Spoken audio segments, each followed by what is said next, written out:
Medyo malayo doon sa expectation ko. Medyo kulang na yung lasa. Not that recommended. Tip sa mga kakain nito, huwag mo muna kainin habang mainit. So, manina naman tayo ng punta ng SMR. Sobrang daming tao. Nawala sa isip ko, sahod pala kahapon. So, nag-ikot-ikot na ako dahil pagod na yung paa ko. And wala pa rin akong makitang kakainan. So, pumunta ko dito sa mga iba't ng gilid-gilid. And this is what I found out. Ayan.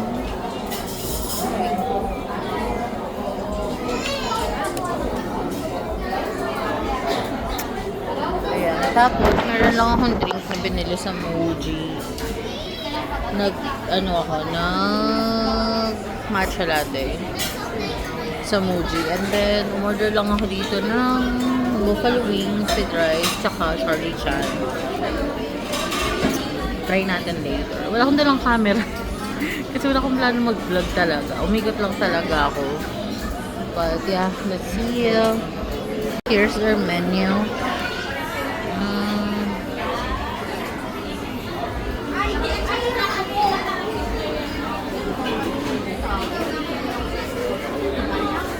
Ito lang in-order ko. 3 pieces wings, $2.59 with rice na siya. Tapos 1 flavor. Tapos New York Buffalo lang.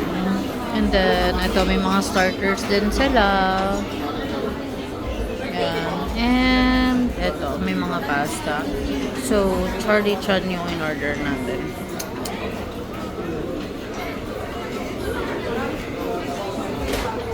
Ayan. Tapos may mga rice bowls din. Ayan.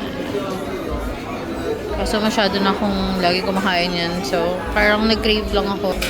Nag-crave lang ako ng chicken wings. Actually, dapat sa baba nga ako sa Frankie's. Kasi sobrang daming tao. Sabi ko sa inyo, nagulat talaga ako. So, ako lang naalala na 15 nga pala kahapon. So, maraming sumahod. Bakit nyo ba kami dinadamay ng mga hindi sumasahod ng 15 sa inyo, guys? Charing. So, yun. Titikman natin siya. So, this is the buffalo wings with rice. So, here's the Charlie Chan. It's giving the itsura, pero I don't know, parang feeling ko overcook yung noodles. Sa tingin pa lang. Yeah, so here's the buffalo wings. Mukha siyang spicy, no? Pero spicy yung kinikrave ko. Then, this is the Charlie Chan. Nakakanin ko ma-disappoint sa Charlie Chan. Anyways, let's eat. I-taste ko muna yung Charlie Chan for the sake of my cravings.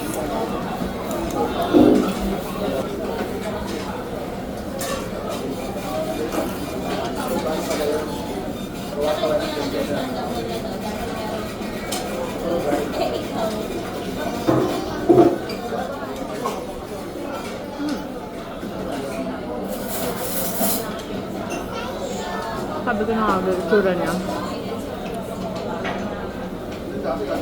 Medyo kulang na yung lasa. Hindi ako ganun ka-satisfied dun sa lasa ng Charlie Chan.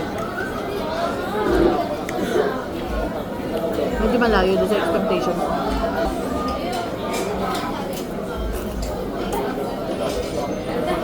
Not that recommended. Ito pala yung Charlie Chan sa Yellow Cup. Let's try the buffalo. Yung buffalo wings nila.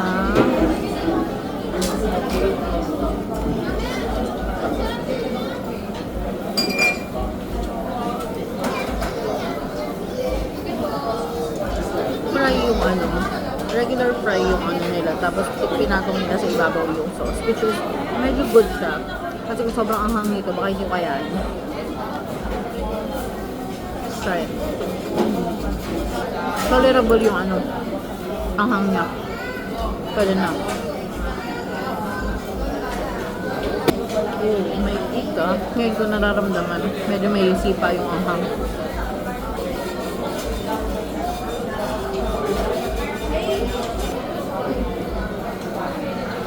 Well, in fairness, yung hinahanap ko ang ham, cake ng buffalo. Goods to ah. Actually, kanina iniisip ko kung magdadagdag ako ng ranch. Hindi pumasok kapag may lumakas.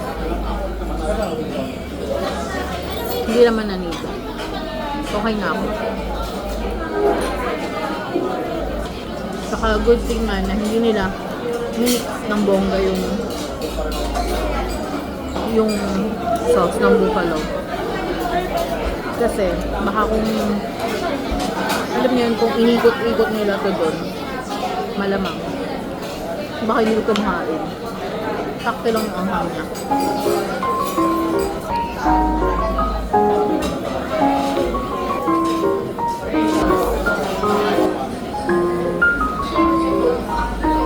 Alam niyo ang hinahanap ko sa buffalo wings? Kasi yung lasa ng buffalo, nung kapag nilunok mo, lumuguhit yung anghang sa lalamunan. Yun, ganun. Ganun dapat. Tapos hindi siya yung masakit sa dila. Hindi siya kasing sarap nung ibang buffalo ham. Pero, nakuha niya yung gusto kong level ng spice. Yun siguro.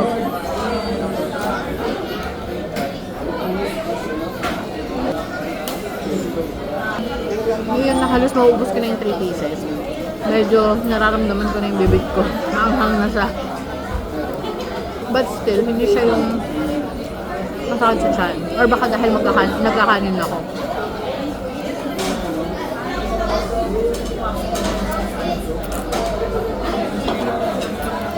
Mukhang mas better siya ngayon. Is it because mas na-absorb na yung lasa ng sauce? Nagkakanin na. I don't know either.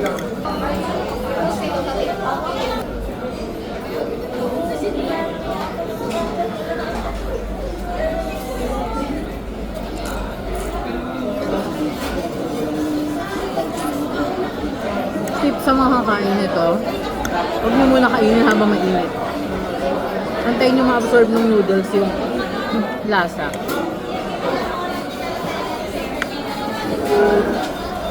Ngayon mas okay yung lasa niya for me.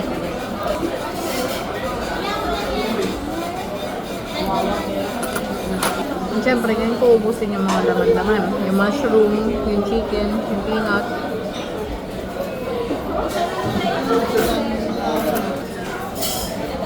Finish this na.